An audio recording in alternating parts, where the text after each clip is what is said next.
Good afternoon, and welcome back to Daily Dhamma, a letter to our children. I'm Dhamma Bum, and I'll be your guide for today's guided meditation.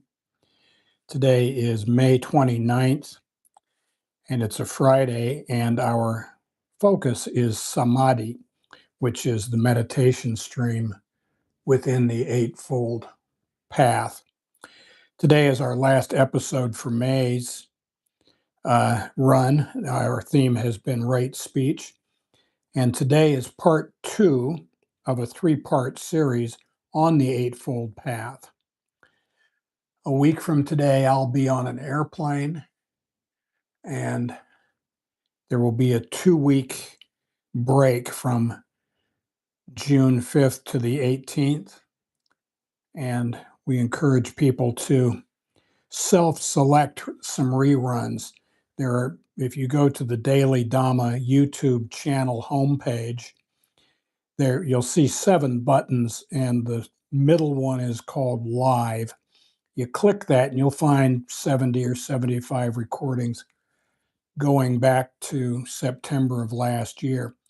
We especially recommend Daily Dhamma Guided Meditation 6-pack or live stream and other meditations, which will have 6 after we include today's and Monday's. On Fridays, we look at making amends, repairing relationships, and restoring our practice where it may have fallen off. And we encourage you to take a look at the description box for today and for previous episodes as well. It's got information that might be useful. About 24 hours from now, there will be a closed caption version and a transcript available. And it turns out that Super Thanks is only available about the same time as the transcript. So it's not available now, but it'll be available tomorrow if you want to use that. We do guided meditation in the hope that participants will pick up enough pointers, get enough practice in a controlled setting that you want to do this on your own, in your own home, or your own garden on your own bat. And for a soundtrack, you can use silence. That works good. Bird songs or chanting, temple bells. There have to be a million of these guided meditations online. You can find one of them. In this meditation, we always start with samatha, which is the first half, serenity. And then about halfway through, we shift to panya. Some people call it vipassana, for insight. But it always goes in that direction. First, we get serene, then we wise up. Wisdom never arises from a mind in turmoil. And just by the way, this might be too much inside baseball, but beginners, the first half of this is just straightforward meditation, getting in the groove. And it's about 12 or 13 minutes. The last half is a Dhamma talk, which may or may not be, it might be surplus to needs for beginners. So feel free to use that information as you will. The Daily Dhamma, A Letter to Our Children, the book is now available on Kindle Unlimited. And so if you're a member of that, you could check that out. And so with that, I, Boppy Boy, on my mark.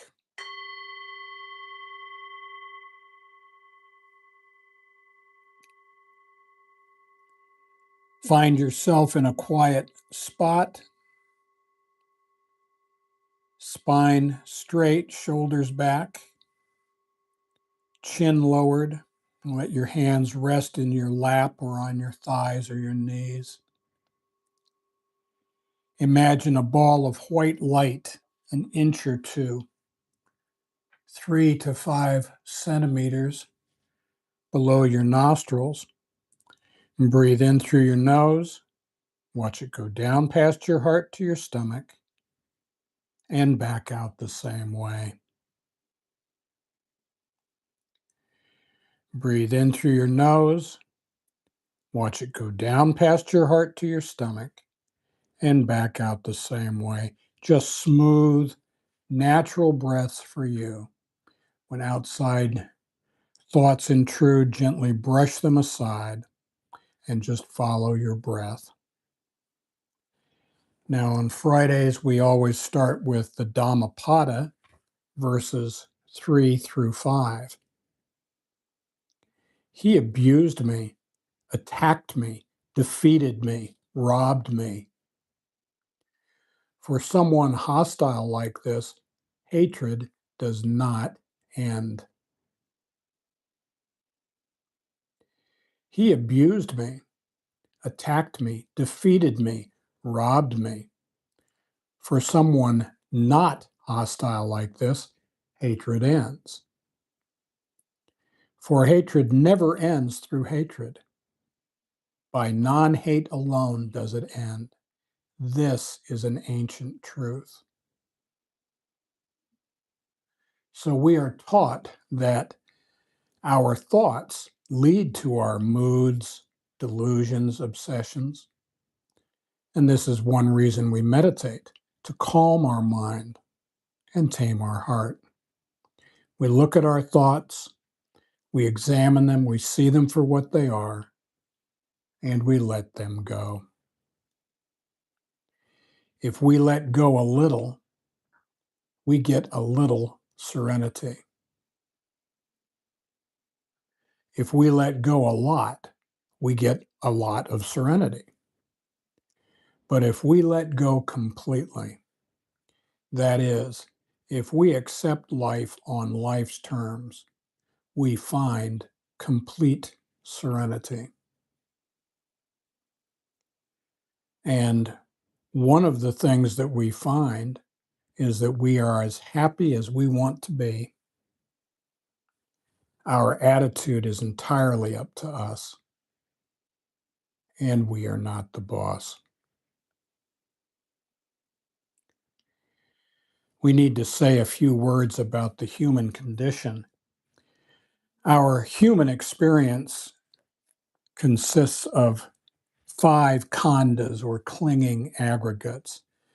They are our body, our feelings,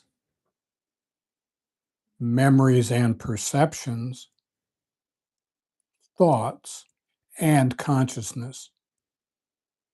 And they are all impermanent, anicca,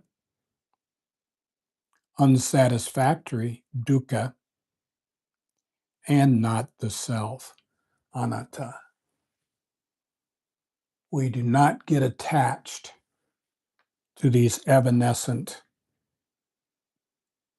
factors.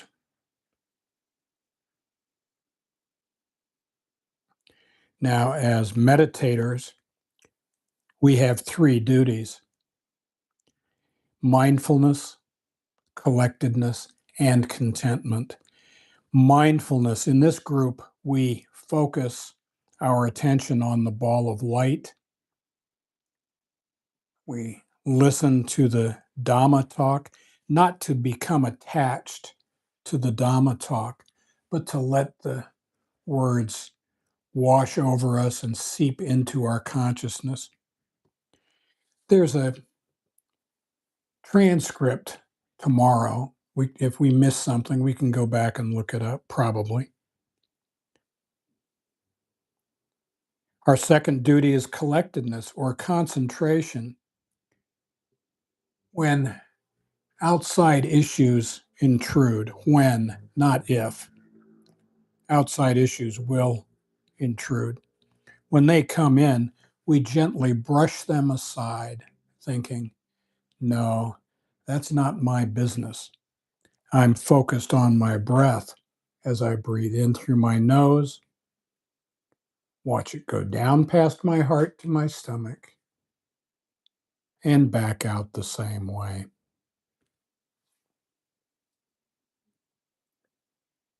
And our last duty is contentment.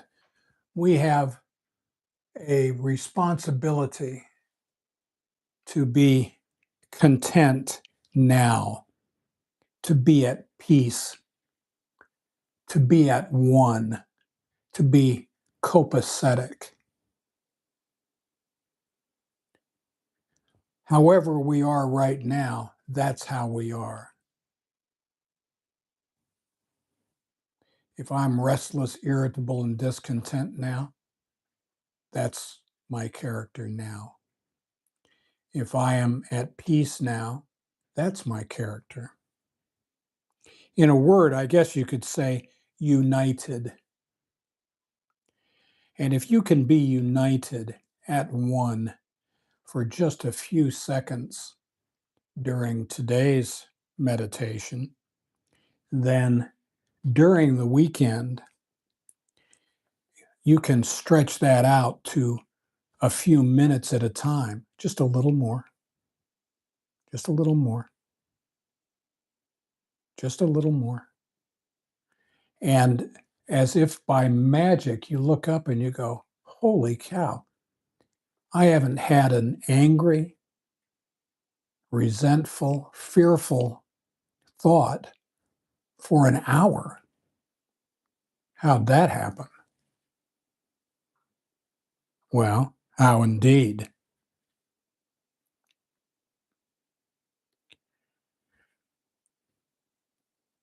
Now, this weekend, we're going to look back on our previous week. There will have been interactions with people that were suboptimal, let's say, could have gone better. And we're going to look at them with cool eyes, not all wee-weed up. And here are some questions we can ask ourselves. When I'm looking back on last week and I see something I didn't like, am I minimizing my part and exaggerating theirs, perhaps through a sense of entitlement? I thought that they should bring me sprinkles and they didn't do it. Question 2, was I setting myself up as a victim? Did I have expectations that were unrealistic? And then when they were not met, I was very disappointed and cross with the people I was talking with. Third, was I expecting people to be what they are not? And this is especially the case with family. We know our families very well. What did we think Uncle Jack was going to do? I mean, what Uncle Jack always does, right? And finally, last week, was I expecting perfection in this life? What, what gave me the idea that was reasonable? And what we see with this is that our expectations are resentments under construction. We look at this stuff, we see it for what it is, and we let it go. And just by the way, that's just about half of today's meditation. And that's not a bad segment just by itself. As we move into the second part, panya or wisdom, last Monday we talked about sila or ethical conduct. Today it's going to be samadhi or meditation. And the three streams within the Eightfold Path are ethical conduct, meditation, and wisdom. And each of them has pitfalls. With ethical conduct, we run the risk of it becoming ritual behavior. We just go through the motions. We don't want that. With meditation, it can become addiction to bliss. I feel pretty calm when I get up from meditation. That's not the main point of meditation. It's to study our mind, not to relax or go to sleep. And with wisdom, that can very quickly turn into self-righteousness. Don't you know who I think I am? Now, we meditate so that we can avoid those pitfalls. We want to stay on the path. As we go through this every session, we just said many of these same things, but today we're doing meditation in particular. So there's going to be a repetition, but we'll try to put the emphasis on different syllables. If you get my meaning, if you catch my drift. Meditation is not a magic bullet or a panacea for life's problems, but it's very useful when done regularly. It's no substitute for prayer, and it also is not in conflict with any religious practice of which we are aware. Meditation will help anybody, including non-believers in anything.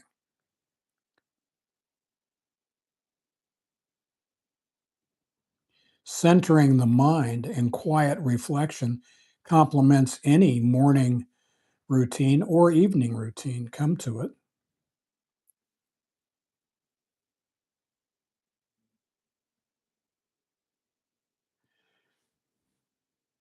Now, the Sila stream or the meditation stream consists of three parts: right effort, right mindfulness, and right concentration. Right effort is what we are doing right now. Before we can meditate calmly, we must make sure that during our daily life, we are not living a double life. We're not one person to our wife and a different person to somebody else. It's progress, not perfection. We study it before our meditation. We study about meditation and we prepare to apply what we have learned. We go to a particular place at a set time. We wear proper clothing. Uh, shouldn't be tight or restrictive, should be loose enough that we can sit comfortably. We sit in a quiet place, and if you want to use a chair, there's no problem with that. We hold our spine straight, lower our chin, our shoulders back. We let our hands rest on our knees, thighs, or lap. We imagine that ball of light. And the mental technique is much more important than the physical position. So we got that going for us. Right mindfulness. We select an object to focus on. In this group, we use the ball of light and we watch it as it goes in through our nose, down past our heart to our stomach, and back out the same way. During the first part of our meditation, samatha, we focus on the light to the exclusion of all else. In the second half, we shift and we allow thoughts to arise. In some people could say vipassana, we prefer panya. And when we look at our thoughts, we are examining our monkey mind and our thoughts with cool eyes. We see them for what they are, turn them around in our mind's eye, and let them go. We look at them with calm detachment. And as we do so, wisdom arises of its own accord. For example, as we are meditating, I might see this. Oh, the mind is inciting me to find fault in my family, workplace, country. Let it go. The mind is in a good, bad, envious, self-pitying mood. What do we know about moods? They are also impermanent, unsatisfactory, and not the self. Let them go. And the last part of Samadhi is right concentration. And this is the part about the outside thoughts. If we become attached to outside thoughts as we are examining our thoughts, if we go off on a tangent and we find ourselves restless, irritable, or discontent, unhook from the interface and go back to looking at the breath as it goes in through our nose and out the other way, the same way.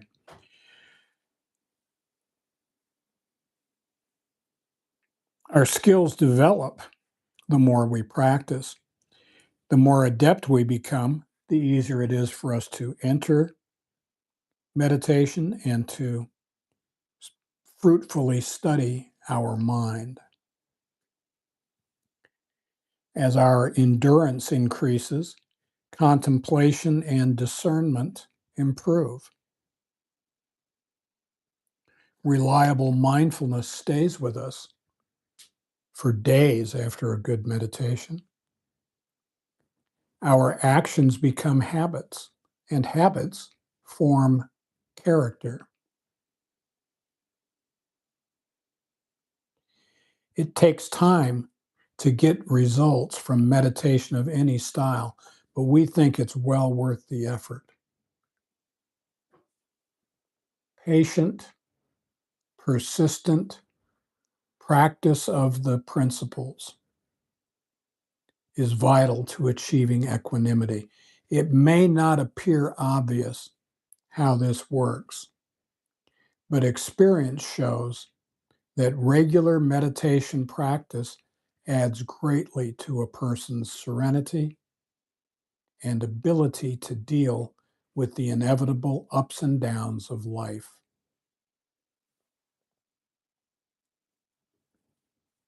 Samadhi is a peaceful mind which takes daily practice.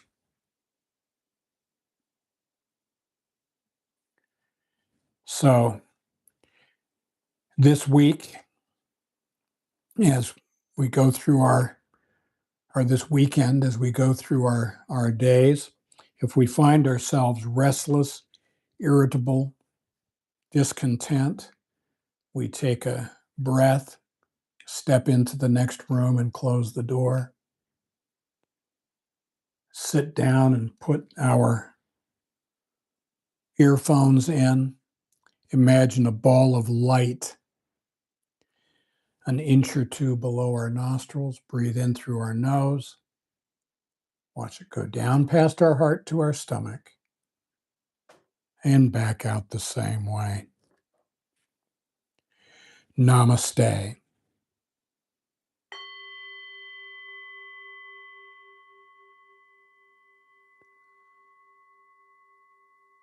Okay.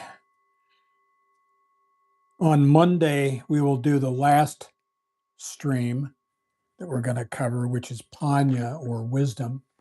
Thank you for coming, Boppy Boy. Anybody else who comes, shoot us a note. Most people, if you're already here, you know how to get here. Most people don't have time to attend during the live stream. Most people look at it afterwards. And if that's you and you're wondering how to get into a live stream, go to today's Daily Dhamma, May 29th, and there's a little 3-step procedure in there that'll help. Our next meditation will be Monday, June 1st at 8:45 a.m. Hey, thanks, Dhamma G, and thank you.